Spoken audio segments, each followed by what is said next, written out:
मुत्तकीन वस्सलातु वस्सलामु अला सय्यिदिल अंबियाइ वल मुरसलीन व अला आलिहि व अस्हाबिहि तय्यिबीन अत्ताहिरीन। इन्नमा युरीदुल्लाहु लियुज़हिबा अन्कुमुर रिज्स अहलल बैत व युतहिरकुम मदद कुन या मोइनुद्दीन चिश्ती। मिंबर पर रौनक अफरोज खून खैरुर रसूल से है जिनका खमीर, उनकी बेलोस तीनत पे लाखों सलाम। आबे ततहीर से जिसमें पौधे जमे, आबे ततहीर से जिसमें पौधे जमे, उस रियाज़े निजाबत पे लाखों सलाम। पारहाए सुहुफ गुंचहाए कुदुस, पारहाए सुहुफ गुंचहाए कुदुस, अहले बैते नबुव्वत पे लाखों सलाम। जिसका आंचल न देखा महो महर ने, जिसका आंचल न देखा महो महर ने, उस रिदाए नज़ाहत पे लाखों सलाम। सैयदा ज़ाहिरा तैयबा ताहिरा, जाने अहमद की राहत पे लाखों सलाम। वो हसन मुजतबा सैयदुल अस्खिया, राकिबे दोष इज़्ज़त पे लाखों सलाम। वो शहीद बला शाह गुलगों कबा, बेकसो दश्ते गुर्बत पे लाखों सलाम।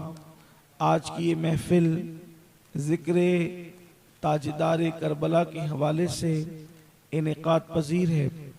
अल्लाह तबारक व तआला मेरी और आप सबकी हाज़िरी को शर्फ़ कबूलियत अता फरमाए।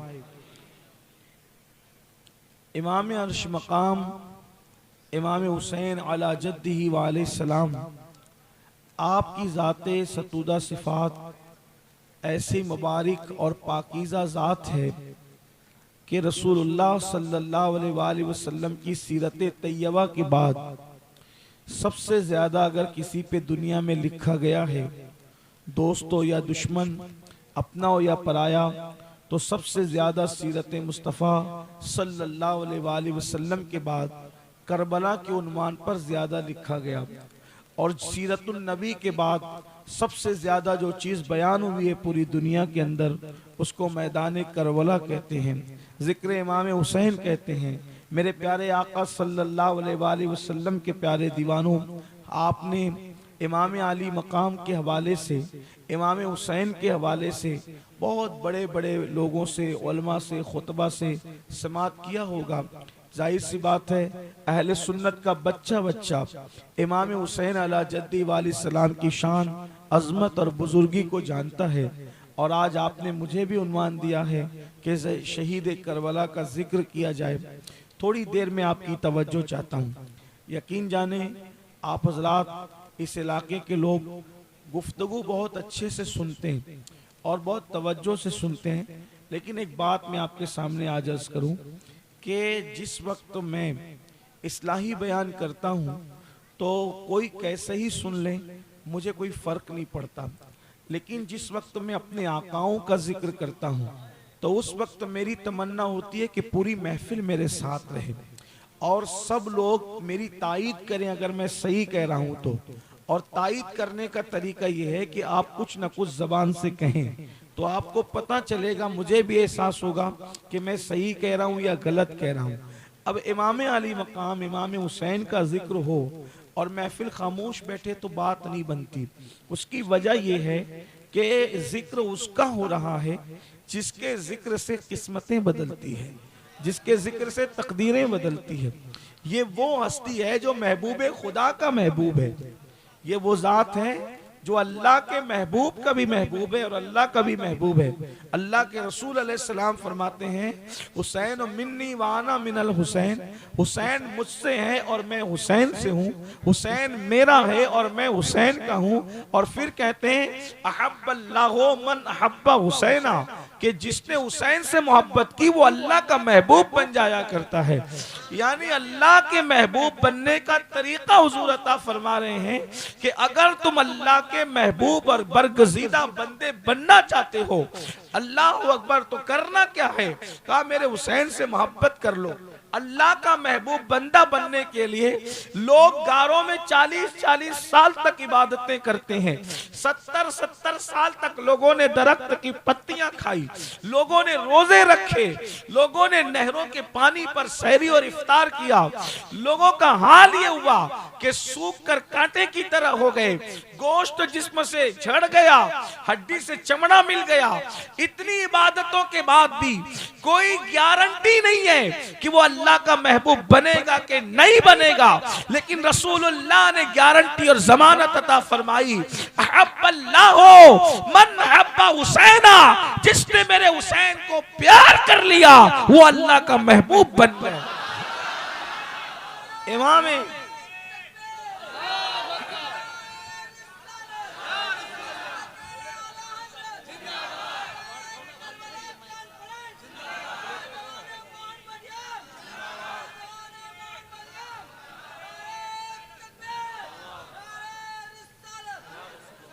कितना आसान तरीका है अल्लाह के महबूब और अल्लाह का बरगजीदा बंदा बनने के लिए, कितना आसान तरीका है। मोहब्बत करो इमाम हुसैन से, इमाम अली मकाम से सच्ची मोहब्बत करो, और मोहब्बत करने के बाद अल्लाह के महबूब बन जाओ। और फिर फरमाते हैं हुसैन और सिबतुम मिनल अस्बात, हुसैन मेरे बेटों में एक बेटा है। अब एक बात मैं आपसे अर्ज करूं, देखिए तवज्जो फरमाएं कि ये अहलुल बैत है, रसूलुल्लाह के घर वाले हैं, आकाए करीम सल्लल्लाहु अलैहि वसल्लम की आल है, औलाद है। तो अब ये आल औलाद रसूल जो है, इनकी शान क्या है, इनका मकाम क्या है? हमारे इमाम अहले सुन्नत सैयदी आला हजरत इमाम अहमद रजा खान मुहद्दिस बरेलवी इस फलसफे को बयान करते हैं कि आलुल बैत की शान क्या है। तो कहते हैं कि खूने खैरुल रसूल से है जिनका खमीर, यानी कि कोई चीज जब बनती है, कोई चीज बनाई जाती है, तो वो चीज बनाने के लिए उसका खमीर तैयार करना पड़ता है, और खमीर के बाद वो चीज बनती है। जैसे मिसाल के तौर पे आपने बिस्किट देखा होगा, बिस्किट जब कोई बनाता है तो मैदे वगैरह का खमीर बनता है, उसके बाद उससे बिस्किट वगैरह बनता है। ये चीजें आप अच्छी तरह जानते हैं, बहुत कॉमन चीज है, बहुत आसान सी चीज है कि चीज बनाने के लिए पहले उसका खमीर बनाना पड़ता है, खमीर बने तो चीज बनती है। तो इसी तरीके से आप बने और लोग बने, कोई बना, कैसे बना? तो लोग कहते हैं कि सही चीज है, सच्चाई है कि जो भी बनाए वो मिट्टी के खमीर से बनाए। सबको कैसे बनाया गया आप बोल सकते हैं? कैसे बना इंसान? बोले कैसे बना इंसान? मिट्टी से, मिट्टी के खमीर से बना। सब कैसे बने? बोले मिट्टी के खमीर से बने, मिट्टी के खमीर से बने। ज्यादा से ज्यादा और आगे आ जाएं तो बाप का नुत्फा, माँ का खून, इन दोनों चीजों से मिलकर इंसान तरतीब पाता, इंसान बनता है। लेकिन जिनको हसन हुसैन कहते हैं, जिनको सैयदा फातिमा कहते हैं, जिनको मौला अली कहते हैं, जिनको आले रसूल कहते हैं, जिनको अहले बैत कहते हैं, जिनको औलाद रसूल कहते हैं, जिनको खानदान नबुव्वत कहते हैं, नबी का खानदान कहते हैं, तो हर इंसान अपने माँ बाप के खून से बनता है, माँ बाप के जो है वो नुत्फे से बनता है। लेकिन जो अहलुल बैत है, रसूलुल्लाह की आल है, वो कैसे बने? तो मेरे इमाम कहते हैं खून खैरुल रसूल से है जिनका खमीर, खूने खैरुल रसूल से, कि ये जो रसूलुल्लाह की औलाद हैं तो इनका जो खमीर है वो रसूलुल्लाह के खून से तैयार हुआ है, मुस्तफा जाने रहमत के खून से ये खमीर तैयार हुआ है। और रसूलुल्लाह का खून क्या है? आइए उसकी एक झलक आपको हदीस पाक में दिखाऊं कि हुजूर के खून की तासीर क्या है, हुजूर के खून का असर क्या है। एक मर्तबा अल्लाह के रसूल अलैहिस्सलातु व तस्लीम ने जो है वो हिजामा करवाया था। आकाए करीम सल्लल्लाहु अलैहि वसल्लम का खून जो है एक कटोरे में निकाल करके रखा गया था। अब वो खून को कहीं डालना था। एक सहाबी आए, आने के बाद अल्लाह के रसूल अलैहिस्सलाम ने उनसे फरमाया इसे उठाओ और ले जा करके ऐसी जगह डाल दो जो महफूज जगह पे डाल दो। ऐसी जगह डाल दो जहां इसकी हिफाजत होती रहे। वो सहाबी लिए और खून ले जाने के बाद, देखो खून के बारे में किसी भी मकतब फिक्र का इख्तिलाफ नहीं है, शिया हो, सुन्नी हो, देवबंदी हो और किसी भी कोई भी मसलक का आदमी हो, सारे मसलक के नजदीक खून हराम है। खून हराम है इसलिए कि कुरान कहता है कि खून हराम है, खून नापाक चीज है, खून नजस चीज है, इसलिए वो उसका खाना उसका पीना हराम है। खून खा पी नहीं सकते क्योंकि कुरान ने कह दिया कि खून हराम है। इस पे सब मुत्तफिक, यानी किसी मसलक का इख्तिलाफ नहीं, बस समझ लें कि इसमें सारे फुकहा जिस जो मुफ्ती है सब एक ही बात करते हैं कि खून हराम है। लेकिन अंदाजा करें हुजूर अलैहिस्सलाम का खून अल्लाह के रसूल अलैहिस्सलाम सहाबी को दे के फरमाते हैं कि इसको ले जाओ और ले जाकर के कहीं महफूज जगह डाल दो। सहाबी खून लेते हैं, खून को देखा, देखने के बाद दिल में ख्याल आया कि महफूज जगह आखिर कौन सी हो सकती है। आज महफूज है, कल गैर महफूज तो हो सकती है। ऐसी बहुत सारी जगह आपने देखी होगी जहां पहले लोग पेशाब करते थे, बाद में वो जगह घर बन गए।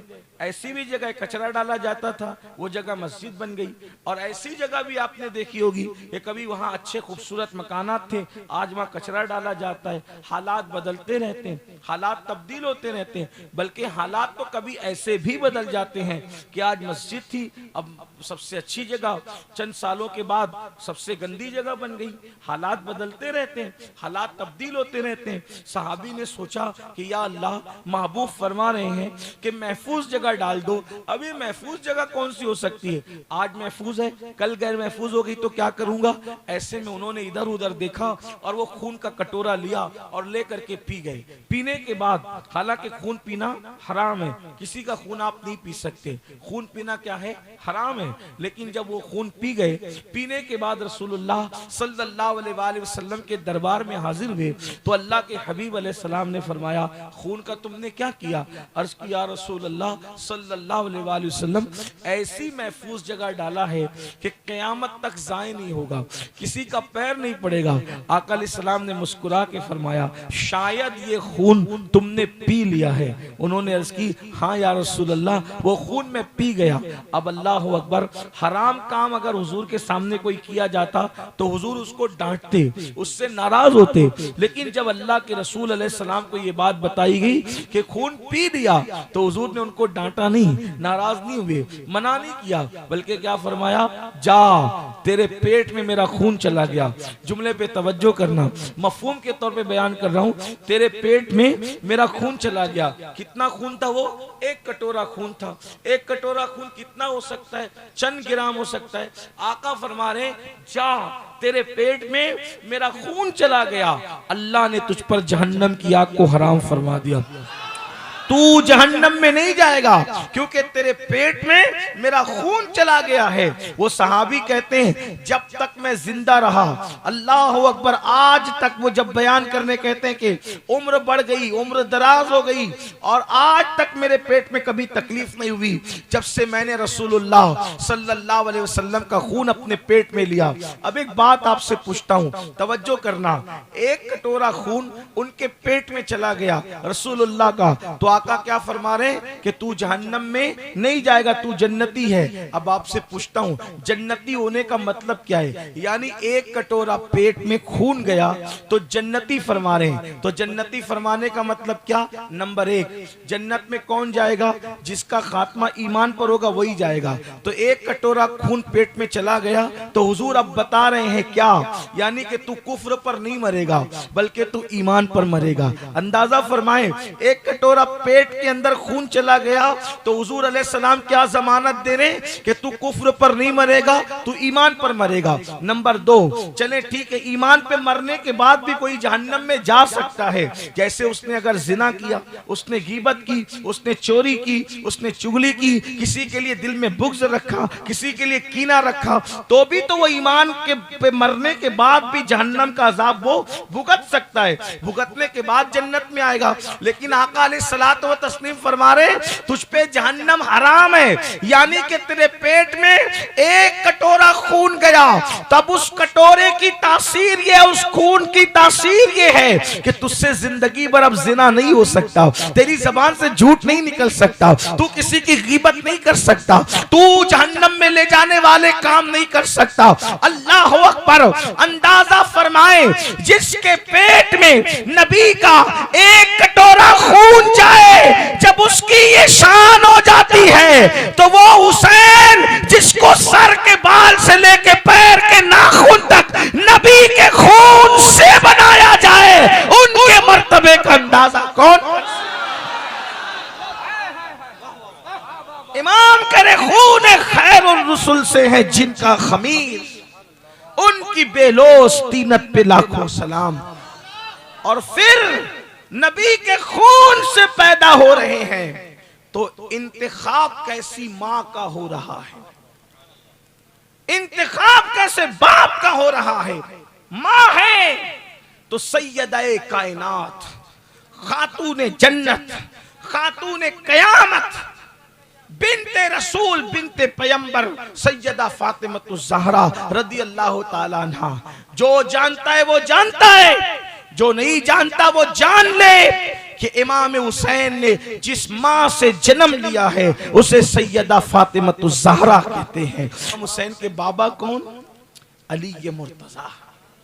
अभी मौला पाक की मनकबत पढ़ रहे थे, आपको अंदाजा होना चाहिए जितने बहादुर हैं, जो बहादुरी अल्लाह ने मौला अली को अता की है, ये उनका अपना हिस्सा है, उनका अपना हिस्सा है। बल्कि मेरे इमाम कहते हैं कि अली की बहादुरी की शान ये है कि तलवार भी झुककर उन्हें सलाम करती। मौला अली की बहादुरी का हाल ये है कि तलवार जिसके सामने झुककर सलाम करे उसे अली कहते हैं। हसनैन का बाबा कहते हैं, तो कहा वो कैसे? तो उस शान का अपना मिजाज होता है। आप किसी चीज को जिस रंग में देखेंगे, जिस अंदाज में देखेंगे, आपको वो बात समझ में आएगी। तलवारें आमतौर पर ऐसी होती है, तवज्जो है आपकी, अगर आप उसी तरह आपस में बातें करते रहेंगे तो बात नहीं बनती, लेकिन तवज्जो इस तरफ होती है तो फिर बात अलग है। तवज्जो है आपकी। तलवार देखा है, अगर नहीं देखा तो नेट पर देखना कि तलवार ऐसे रहती है, ऐसे कैसे रहती? यूं रहती है, इस तरह से। और ये इस तरह का मिजाज क्या है, जहां नवाबीन और बादशाहों का दौर रहा, वहां के लोग आज भी अगर किसी को सलाम करते तो यूं करके करते हैं, जबान से भी सलाम कहते हैं और हाथ का इशारा भी यूं करते हैं। बल्कि लोग हिंदुस्तान के झंडे को भी सलामी तो इसी तरह से देते हैं, इसी तरह से खड़े होते हैं, है ना। ये है, इसका मतलब कोई किसी को सलाम कर रहा है, झुक कर सलाम कर रहा है। अल्लाह अकबर। तो मौला मुश्किल कुशा ने जब तलवार को, जब मेरे इमाम ने जब तलवार को यूं देखा, इमाम अहले सुन्नत ने तलवार को यूं देखा, तो सोचने लगे ये तलवार यूं कैसे झुकी हुई है।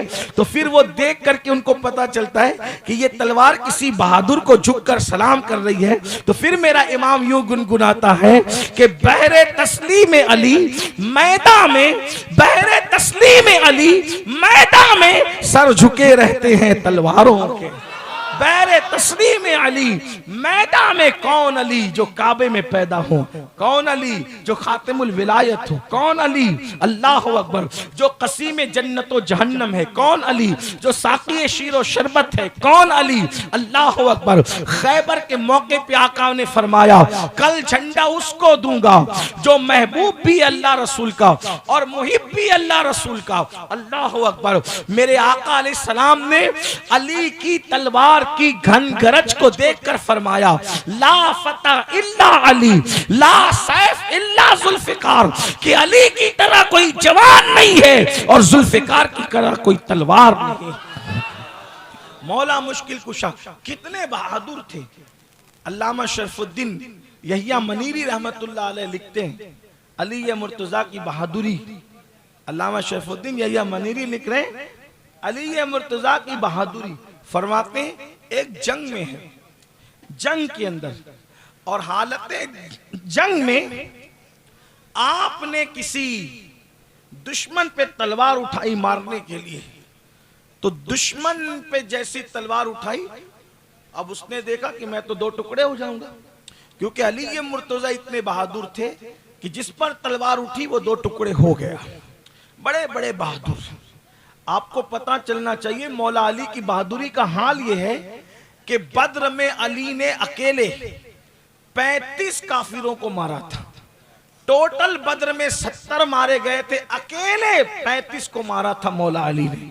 इतने बहादुर थे। वो बहादुरी के चर्चे आज भी हैं, आज भी है मुसलमानों में, गैर मुस्लिमों में मौला अली के बहादुरी के चर्चे हैं। तो आपने जैसी तलवार उठाई दुश्मन पर, वो समझ गया कि अब मैं तो मर जाऊंगा। उसने हाथ फैला, कहा अली मुझे भीख चाहिए तलवार की, आपके हाथों से। तलवार उठ गई मारने के लिए और दुश्मन मैदान जंग में कह रहा है मुझे तलवार चाहिए भीख में आपके हाथों से। मौला अली ने उठी हुई तलवार उसके हाथ में दे दी। अली ये मुर्तजा ने तलवार, दुश्मन के हाथ में तलवार देने का मतलब क्या है? दुश्मन के हाथ में तलवार देने का मतलब क्या है? कि वो मार डाले हमें। लेकिन ये अली है, हुसैन पाक का बाबा है। जब दुश्मन ने मांगा हाथ फैला के अली भीख में तलवार दे दो, आपने दे दी तलवार। उसने तलवार लेके हंसा और हंस के उसने कहा दो चीज हो सकती है अली, मैं उसकी बात नकल कर रहा हूं, मेरा मौकिफ नहीं है, लेकिन वो नकल जो उसने कहा वही कह रहा हूं। उसने कहा अली दो बात हो सकती है, या तो तुझ जैसा कोई बेवकूफ नहीं है, ये मैं नहीं मानता, हालांकि उसने कहा दुश्मन था, या तुझ जैसा कोई बहादुर नहीं है, ये मेरा मौकिफ है।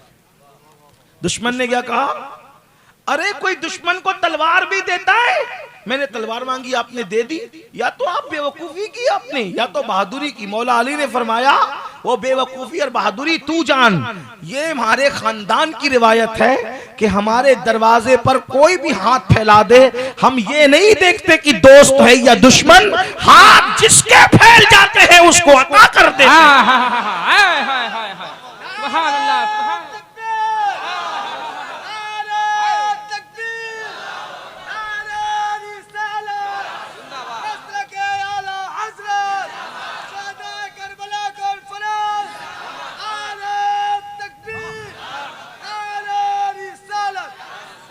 आपने बड़े बड़े बहादुर देखे होंगे, लेकिन आपने कोई ऐसा सखी नहीं देखा कि जिसने मैदान जंग में दुश्मन को तलवार भीख में अता कर दी। कोई नहीं देता। ये मौला अली है, इमाम हुसैन के बाबा। अब इमाम हुसैन को दे। इमाम हुसैन क्या हस्ती। असल में मसला ये है सबसे बड़ा कि हमने अपने बुजुर्गों को चंद वाकयात में महदूद किया। हमने उनका अखलाक, उनका किरदार, उनकी जिंदगी, खुद करबला को भी, खुद मैदान करबला को भी आप देखें कि करबला का मैदान इमाम अली मकाम ने किस तरह फतह किया। हम उसको देख रहे हैं, सुन भी रहे हैं, हर साल जलसा भी कर रहे हैं, लेकिन करबला हमारी जिंदगी के अंदर आती नहीं। हमारी जिंदगी में करबला नहीं आती। जैसे मिसाल के तौर पे आइए इमाम अली मकाम, अगर आप इजाजत दे तो पहले मैं उनकी विलादत बयान करूं, उनकी पैदाइश, तो आपको पता चले कि विलादत के शान से। शाबान का महीना है। शाबान के मुबारक महीने में 5 शाबान है, 2 अकवाल है, 4 और 5। ज्यादातर हमारे उलमा ने 5 शाबान लिखा। हिजरी का 4था साल है और शाबान का की 5वीं तारीख। हुजूर अलैहिस्सलाम की आदत करीमा थी कि अल्लाह के रसूल अलैहिस्सलाम फजर की नमाज पढ़ा कर सहाबा की तरफ रुक करके बैठ जाते थे। सहाबा की तरफ रुक करके बैठ जाते थे, बातें करते थे। फजर के बाद कुछ वाज़ व नसीहत होती थी, कोई ख्वाब देखता था तो ख्वाब की ताबीर बयान की जाती थी, खुद ख्वाब देखते थे तो खुद ख्वाब बयान करते थे, ताबीर बयान करते थे। उस दिन क्या हुआ, बैठे नहीं, मौला अली से कहा अली उठो, जल्दी चलो, हमें तुम्हारे घर चलना है, फातिमा के घर चलना है। दोनों उठे, मौलाए कायनात भी उठे, अल्लाह के रसूल भी उठे, और उठने के बाद जैसे ही दरवाजे पे पहुंचे कहा अली दरवाजे पे तुम खड़े हो जाओ, किसी को अंदर आने मत देना जब तक मैं ना बुलाऊं, और तुम भी ना आना। मौलाए कायनात दरवाजे पे खड़े, अल्लाह के रसूल अंदर तशरीफ ले गए। जब अल्लाह के रसूल अलैहिस्सलाम अंदर गए तो चूंकि महफिल अब जमने वाली थी, जाने महफिल ही नहीं तो महफिल कहां से रहेगी। अल्लाह के रसूल उठ करके चले गए, पूरी महफिल उठ गई। आका अलैहिस्सलाम आगे आगे, पीछे पीछे सारे असहाब, सैयदना सिद्दीक अकबर, फारूक आजम, उस्मान गनी, सब लोग पीछे पीछे चल रहे हैं। अल्लाह के रसूल सल्लल्लाहु अलैहि वसल्लम ने मौला अली को दरवाजे पर रोका था। जैसे ही सिद्दीक अकबर, अफजलुल बशर बादल अंबिया बितहकीक, सैयदना सिद्दीक अकबर, फारूक आजम, उस्मान गनी सब लोग पहुंचे तो मौला अली से पूछा अल्लाह के रसूल कहाँ हैं। तो मौलाए कायनात ने फरमाया हुजूर अलैहिस्सलाम अंदर गए हुए हैं। कहा क्या बात है। तो कहा कि आज हमारे घर बेटे की विलादत हुई, अभी बेटे की विलादत हुई है। हमारे यहाँ बेटा आया, नबी का बेटा, नबी की बेटी का बेटा, नबी का बेटा। और फिर मौला अली फरमाते हैं आज हमारे यहाँ दूसरा बेटा आया है और दूसरे बच्चे की विलादत हुई है। और अल्लाह के रसूल घर में गए हैं, घर में गए, किसी को आने की इजाजत नहीं। उसकी वजह यह है कि जमीन पर 4 लाख से ज्यादा फरिश्ते आज उतरे हैं। 4 लाख से ज्यादा फरिश्ते जमीन पर आज इसलिए उतरे हैं कि हमारे यहाँ बेटे की विलादत हुई है तो वो रसूलुल्लाह को मुबारकबाद पेश करें, वो मुबारकबाद देने के लिए तवज्जो करें। लोग कहते हैं कि फुला के यहाँ बेटा पैदा होता है तो फुला मुबारकबाद देता है। हम कहते हैं कोई इमाम हुसैन की अजमत का अंदाजा भी तो लगाए ना कि वो पैदा होते तो 4 लाख से ज्यादा फरिश्ते आसमान वाले जमीन पर आ रहे हैं, अर्श वाले फर्श पर आ रहे हैं। किसके लिए? अल्लाह के रसूल को मुबारकबाद पेश करने के लिए। अल्लाह अकबर। ये बातें हो ही रही थी कि उतने में अल्लाह के रसूल अलैहिस्सलाम बाहर तशरीफ लाए और फरमाया अल्लाह अकबर अपने असहाब से कि हमारे यहाँ बेटा पैदा हुआ है और हमने उसका नाम हुसैन रखा है। अल्लाह अकबर। तो सैयदना सिद्दीक अकबर ने की या रसूल अल्लाह मेरे माँ बाप आप पे कुर्बान, हुजूर अली क्या कह रहे हैं। तो सरकार ने कहा अली क्या कह रहे हैं। कहा अली कहते हैं कि आपके यहाँ बेटा आया है तो मुबारकबाद देने के लिए 4 लाख से ज्यादा फरिश्ते आसमान से जमीन पर आ गए। तो अल्लाह के रसूल ने फरमाया अली तुम्हें कैसे पता चला कि उनकी तादाद 4 लाख से ज्यादा है। तो अर्ज़ की या रसूल अल्लाह जब वो आपको मुबारकबाद देने के लिए अंदर जा रहे थे तो वो आपस में बातें कर रहे थे कि 4 लाख से ज्यादा फरिश्ते जमीन पर आए हैं। मैंने उनकी बातों को सुना, इसलिए मैं कह रहा हूं कि 4 लाख से ज्यादा फरिश्ते जमीन पर आए। तो आका ने फरमाया अल्लाह ने अली को अक्ल कामिल अता फरमा दिया, अल्लाह ने अली को अक्ल कामिल अता फरमा दिया। और फिर सिद्दीक अकबर से मुखातिब होकर कहते हैं ऐ अबू बकर अली ने जो बात बताई वो तो हक है, लेकिन उससे ज्यादा ताज्जुब की बात मैं तुझे ना बताऊं। तो सिद्दीक अकबर ने इसकी मेरे माँ बाप कुर्बान आप पर आका जरूर बताएं। फरमाया आज मेरे बेटे हुसैन की विलादत हुई तो जब फरिश्ते जिब्रील मिकाईल और फरिश्ते मुबारकबाद देने के लिए आए तो जिब्रील ने अर्ज की या रसूल अल्लाह एक ऐसा भी फरिश्ता था जिससे अल्लाह नाराज है और अल्लाह ने उसके बालों पर छीन कर उसको कोहे काफ में डाल दिया है और कोहे काफ में डाल के उसकी ड्यूटी छीन ली, जिम्मेदारी छीन ली। हजारों फरिश्तों का अफसर था वो फरिश्ता, लेकिन नाराजगी की वजह से उसकी जिम्मेदारी वापस ले ली गई है। तो जब जिब्रील और सारे फरिश्ते हमारे घर आज मुबारकबाद देने के लिए आ रहे थे तो उस फरिश्ते ने कहा जिब्रील मुझे भी ले चलो, आज रसूलुल्लाह की बेटी को बेटा आया है, आज रसूलुल्लाह के घर खुशी का माहौल है, मुझे भी लेकर के चलो, शायद मेरा काम बन जाए। तो फरिश्ते उसको उठा करके लाए तो उसने अर्ज किया या रसूल अल्लाह मेरी ड्यूटी छीन ली गई है, हजारों फरिश्तों का अफसर था, आका मेरी जिम्मेदारी लेकर मुझे कोई काफ में डाल दिया गया। आका आज खुशी का घर है, उस आज हुसैन पैदा हुए आपके घर में खुशी है, या रसूल अल्लाह करम फरमाए। तो मेरे आका ने अल्लाह से अर्ज किया मौला इसको माफ कर दे और इसका मनसब इसको अता कर दे। अल्लाह ने फरमाया ठीक है, लेकिन एक काम करो, हुसैन जिस कपड़े में लिपटे हुए हैं वो कपड़ा इस पर मस कर दो। तो जिस कपड़े में हुसैन लिपटे हैं वो कपड़ा इसको लगा दो। तो जैसे ही वो कपड़ा लगाया गया उस कपड़े के लगने की बरकत थी कि जो बालों पर उसके छीन लिए गए थे दोबारा अल्लाह ने उसको बालों पर अता फरमा दे। यानी चंद घंटे के हुसैन की शान का ये आलम है।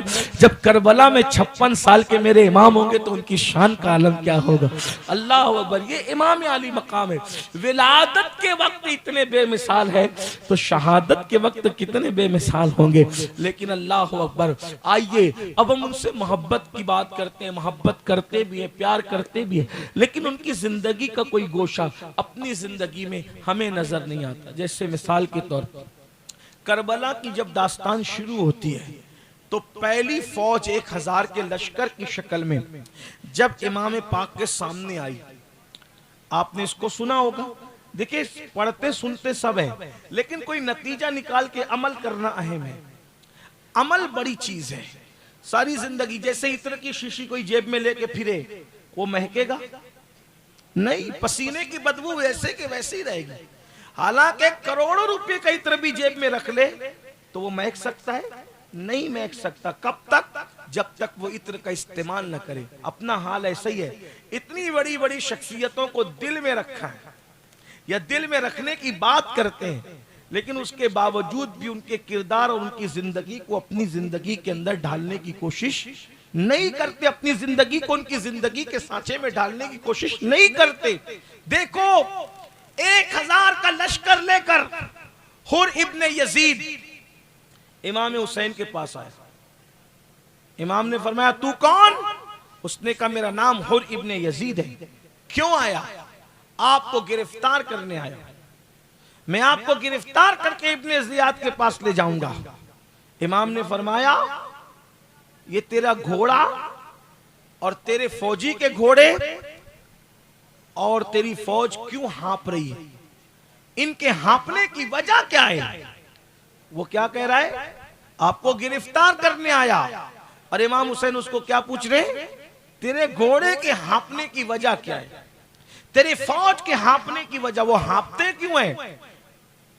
हुर ने कहा, हुसैन इब्ने जियाद ने मुझे हुक्म दिया कि जल्दी जा, कहीं रुकना मत, और हुसैन को जल्दी से गिरफ्तार करके पकड़ के मेरे पास ला। तो कूफा से चला, यहां तक घोड़े दौड़ाता रहा। मैं न खाने के लिए रुका, न पीने के लिए रुका, और मेरी फौज मुसलसल दौड़ती भागती रही। इस वजह से ये हाँप रही है। इन्होंने पानी नहीं पिया है, ये प्यास की वजह से हाँप रहे हैं। इमाम अली मकाम ने फरमाया, पानी है तेरे पास? उसने कहा, हमारे पास पानी नहीं है, इसीलिए हाँप कांप रहे हैं। इमाम अली मकाम ने फरमाया, हुर, दूसरी बातें बाद में होगी, पहले तू अपने घोड़ों को पानी पिला, अपनी फौज को पानी पिला। हमारे पास मशकीज़े भरे हुए हैं और पानी हमारे पास मौजूद है। आपने अपने साथियों से फरमाया, जिसके पास जितना पानी है सारा पानी इनको दे दो, ताकि ये अपने घोड़ों को और अपने सवारियों को और खुद पानी पी ले, क्योंकि ये इंसान है, इन लोगों की तकलीफ में देख नहीं सकता। अब आपसे पूछना चाहता हूं, जो कैदी बनाने के लिए आए हैं, जो जान के दुश्मन है, इमाम अली मकाम उनको पानी पिला रहे हैं, उनके साथ ये सुलूक कर रहे हैं। इसीलिए लोग कहते हैं, हुर क्यों वापस आ गया, हुर क्यों वापस आ गया? मैंने कहा, इमाम हुसैन के अखलाक को देखकर वापस आ गया। उसको पता था कि मैं तो कैदी बनाने के लिए आया। इमाम उसी वक्त चाहते तो मैं प्यासा था, मेरी फौज प्यासी थी, तलवार उठा करके हमें कत्ल कर देते, लेकिन इमाम ने कत्ल नहीं किया, इमाम ने उनको पानी पिलाया। अब आपसे पूछता हूं, जान के दुश्मनों को पानी पिलाया जा रहा है, ये किरदार है अपने अंदर? आइए उससे एक बड़ी बात मैं आपको बताऊं, आप तवज्जो करें ताकि पता चले करबला, सही करबला क्या है। आपको पता होगा, इमाम अली मकाम को शहीद किया गया जब, तो इमाम अली मकाम के कपड़े भी निकाल लिए, दुश्मनों ने कपड़े निकाले। इमाम अली मकाम के जिस्म पर एक साथ 10 घोड़े मुकर्रर किए, 10 घोड़े इमाम के सीने को, इमाम के वजूद को, पैरों को कुचलने के लिए। जिस सीने पर रसूलुल्लाह हाथ फेर करके सूंघते थे, जिस पेशानी को चूमते थे, जिसको कंधे पे बिठाते थे, जिसके लिए सजदे तवील कर देते थे, उस हुसैन के वजूद नास को घोड़ों के पैरों तले कुचल दिया गया, सर काट लिया गया। 6 महीने का बच्चे को भी नहीं छोड़ा गया, और आखिर में यह हुआ कि खैमे जला दिए गए। खैमे जलाए गए, खैमे जलाने के बाद बीबियों के दुपट्टे तक छीन लिए, बीबियों के जेवरात तक छीन लिए। ये बातें मैं उन किताबों से पेश कर रहा हूं जो सदुल फाजिल अल्लामा सैयद नईमुद्दीन मुरादाबादी ने, उस्ताद ज़मान हज़रत मौलाना हसन बरेलवी ने, हमारे बुजुर्गों ने लिखा, और भी कुतुब। चादरें तक, उन शहजादियों की चादरें छीनी गई जिनके घर में इजाजत के बगैर फरिश्ते भी नहीं आते थे। मेरे इमाम के छोटे भाई ने बयान किया है कि बे इजाजत उनके घर जिब्रील भी आते नहीं। कद्र वाले जानते हैं कद्र शाने अहले बैत। सर कटाना जान देना कोई तुझसे सीख ले, जाने आलम हो फिदा ए खानदाने अहले बैत। बीबियों के दुपट्टे छीन लिए गए, लाशों पे घोड़े दौड़ाए गए, टापों से कुचला गया। 7 साल की नन्ही शहजादी सैयदा सकीना के कान की बालियां ऐसे खींची कि सैयदा का कान भी कट गया, खून की फुहारें निकली। सैयदा सकीना ने सोचा यतीमों पर तो काफिर भी रहम करते हैं, अगर इन जालिमों को कहूंगी कि मैं यतीम हूं तो ये मुझ पे रहम करेंगे। तो सैयदा शहजादी सकीना ने कहा, ऐ शामियों, ऐ यजीदियों, मुझ पे रहम करो, मैं हुसैन की यतीम बेटी हूं। ये सोचकर कहा कि मैं यतीम हो गई हूं, हुसैन पाक की यतीम बेटी हूं। तो इतना सुनने के बाद रहम करने की बजाय उन लोगों ने 7 साल की उस नन्ही सी शहजादी के मुंह पे तमाचे मारना शुरू किए, चेहरे पे तमाचे मारे। शहजादी सकीना के साथ उन्होंने ये सलूक फरमाया। अल्लाह अकबर। ये सब कुछ हुआ, पानी बंद किया गया, पानी बंद करने के बाद शहीद किया गया, घोड़े दौड़ाए गए लाशों पर, खैमे जला दिए गए। खैमे जलाने के बाद बीबियों के ज़ेवरात छीने गए, उनके दुपट्टे छीने गए, सब कुछ किया। ये सारा मंजर जानते हैं कौन? इमाम ज़ैनुल आबिदीन मजलूम करबला। और आखिरी में क्या हुआ? 3 दिन के भूखे प्यासे थे इमाम ज़ैनुल आबिदीन। 11 और 12 तारीख को तो 5 से 6 दिन हो गए थे भूखे प्यासे। सारी शहजादियां जो नबी की थी उनके हाथों को बांध दिया गया, उनके हाथों में हथकड़ियां लगा दी गई, उनके पैरों में बेड़ियां डाल दी गई और ऊंटों की नंगी पीठ पर उन शहजादियों को बिठाया गया और उनकी नकेल गले में तोक डालकर, लोहे का तोक डालकर उनकी नकेल बीमार ज़ैनुल आबिदीन के हाथ में दी गई। इमाम ज़ैनुल आबिदीन जब उस नकेल को पकड़ते तो गिर गिर जाते, उठने की ताकत न थी। जब जब जमीन पे गिरते तब तब उनकी पीठ पे दुर्रा लगाया जाता। ये सब जुल्म किया गया, आपको पता होगा। ये सब जुल्म करने के बाद जब करबला हो गया, जुल्म हो गया, तो एक दिन शिम्र मदीने मुनव्वरा आया। शिम्र एक दिन मदीने मुनव्वरा आया। जब शिम्र मदीने मुनव्वरा आया तो चूंकि सारी दास्तान मदीने मुनव्वरा वालों को पता थी कि शिमर ने कितना जुल्म किया, कितना पाप किया, किस कदर सब कुछ किया। तो शिम्र को देखकर मदीने वालों ने अपने घर के दरवाजे बंद कर दिए। शिमर को देखकर अहले मदीना ने अपने दरवाजों को बंद कर दिया और बंद करने के बाद कि वो चितकबरा कुत्ता जो आले रसूल का कातिल है, आले रसूल पे जिसने जुल्म किया है, हम उसका मुंह तक नहीं देखेंगे और उसको खाना नहीं देंगे, उसको पानी नहीं देंगे, उसको इज्जत से बिठाएंगे नहीं, क्योंकि उसने अहले बैत पे जुल्म किया, ज्यादती की।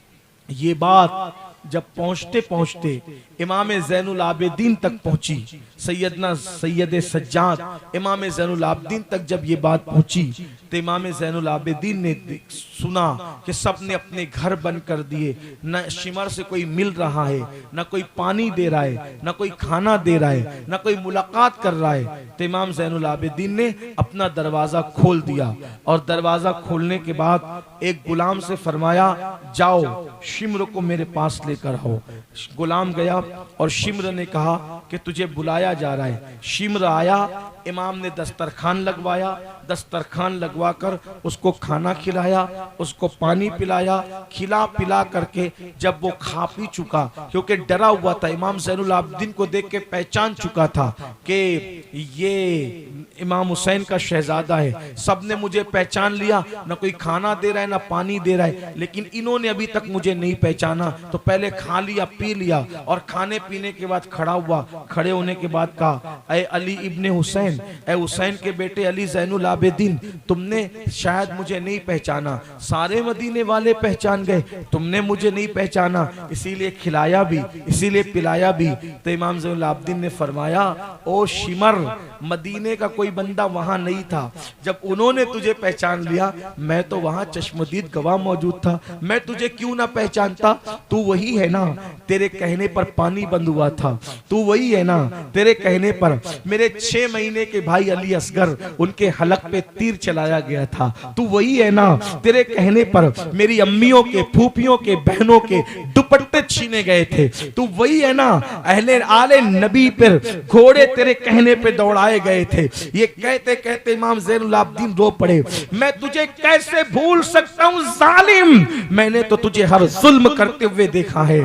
तो उसने कहा, जब आप मुझे पहचानते थे, फिर आपने मुझे खाना क्यों खिलाया, पानी क्यों पिलाया। तो इमाम ज़ैनुल आबिदीन ने फरमाया, हम आले नबी है, जो तूने किया वो तेरे खून का असर था, जो हमने किया ये हमारे खानदान की रिवायत है, हम दुश्मनों के साथ ऐसा ही सलूक किया करते हैं। अब आपसे पूछता हूं मेरे भाइयों, हम हुसैनी अपने आप को कहते हैं, करबला वाला अपने आप को कहते हैं, हम तो वहां तो बाप के कातिल के साथ ये सलूक हो रहा है, क्या हम अपने पड़ोसियों के साथ भी ऐसा सलूक करते हैं, हम अपने भाइयों के साथ भी ऐसा सलूक करते हैं, हम अपने माँ बाप के साथ भी ऐसा सलूक करते हैं। बताएं, हुसैनियत कहाँ है अपनी जिंदगी के अंदर, वफा कहाँ है अपनी जिंदगी के अंदर। अल्लाह अकबर। बल्कि हाल ये है कि लोग माए मुहर्रम के अंदर, मुहर्रम शरीफ के नाम पर अल्लाह अकबर आपस में लड़ पड़ते हैं, झगड़ा करते हैं। अल्लाह अकबर। लोगों के हालात ये हैं कि मैं ऐसा करूंगा, मेरा शरबत पहले बटेगा,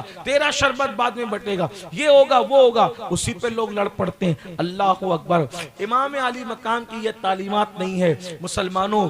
इमाम हुसैन की तालीम तो मोहब्बत है, इमाम हुसैन की तालीम तो प्यार है, इमाम हुसैन की तालीम तो उल्फत है। अल्लाह अकबर। लेकिन कितना अफसोस होता है हमारी जिंदगियों के अंदर सही माना में बुजुर्गों का किरदार नहीं है, बुजुर्गों की जिंदगी नहीं है। मेरे भाइयों, न दीन पर अमल है। आज हाल ये है कि अपने आप को हुसैनी भी कहते हैं, मस्जिदों को वीरान भी कर दिया है, मस्जिदों को वीरान भी कर दिया है। अल्लाह अकबर। अंदाजा फरमाए, इमाम हुसैन ने तो करबला के मैदान में जो आखिरी काम किया वो नमाज पढ़ी। इतना तीरों से छलनी है, पूरा जिस्म तीरों से भरा हुआ है। तीर जो है वो तकरीबन 33 जख्म जो है नेज़े के हैं, 34 जख्म और घाव तलवारों के हैं, और पूरे वजूद पर तीर है, हत्ता के सर पे भी तीर लगा है। जैसे ही घोड़े से जमीन पर आते हैं, जालिम आगे बढ़ते हैं तो कहते हैं, पहले मुझे नमाज पढ़ लेने दो, पहले मुझे सजदा कर लेने दो। आपसे पूछना चाहता हूं, इमाम अली मकाम दुनिया से जाते जाते भी सजदे को तर्क नहीं कर रहे हैं, सजदे को छोड़ नहीं रहे हैं। और अपना हाल क्या है, इमाम अली मकाम ने उस मुसीबत में, जबकि बेटे का लाशा मौजूद है, भतीजों का लाशा मौजूद है, भाइयों के लाशें पड़े हुए हैं, पूरा खानदान लुट गया है, इतने लाशों के बावजूद मेरे इमाम ने नमाज को तर्क नहीं किया, आपने सर सजदे में रखा। आपसे पूछना चाहता हूं, न मस्जिद के साए में, न बैतुल्लाह की दीवारों के साए में नमाज इश्क अदा होती है, तलवारों के साए में। इमाम ने तलवारों के साए में भी नमाज को तर्क नहीं किया। और आज हम पंखे वाली मस्जिदों को भी वीरान कर चुके, एसी वाली मस्जिदों को भी वीरान कर चुके। मस्जिद मरसिया खां है कि हम नमाजों से कोसों दूर है। आपसे पूछना चाहता हूं, यजीद नमाज नहीं पढ़ रहा था, यजीद शराब पी रहा था, यजीद जराइम कर रहा था, इमाम ने अपना हाथ उसके हाथ में नहीं दिया।